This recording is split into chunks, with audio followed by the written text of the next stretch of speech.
डोंबिवली येथील सावित्रीबाई फुले नाट्यगृह येथे कल्याण डोंबिवली आयकॉन पुरस्कार सोहळ्याचे आयोजन पुढारी वृत्तपत्राच्या माध्यमातून करण्यात आले।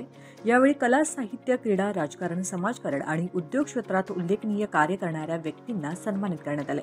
यावेळी डॉक्टर सुनील खर्डीकर हे खर्डीकर क्लासेसचे संस्थापक असून त्यांना कल्याण डोंबिवली आयकॉन हा पुरस्कार महाराष्ट्र राज्याचे वनमंत्री गणेश नाईक यांच्या हस्ते प्रदान करण्यात आला।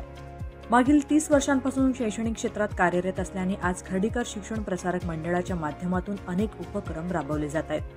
तसेच त्यांनी आतापर्यंत अनेक विद्यार्थ्यांचे भवितव्य घडवले। खर्डीकर क्लासेस हा आता केवळ महाराष्ट्र राज्याकरता मर्यादित राहिलेला नसून तो शहर पातळीपासून सुरू झालेला हा क्लास पुढे जिल्हा, राज्य, राष्ट्रीय व आता आंतरराष्ट्रीय पातळीवर आपले नाव मोठे करू लागले आहे।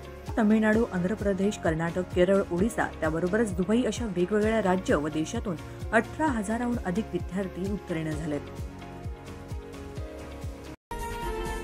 व्हिडिओ आवडल्यास लाईक करा आणि महाराष्ट्र न्यूज पॉइंटला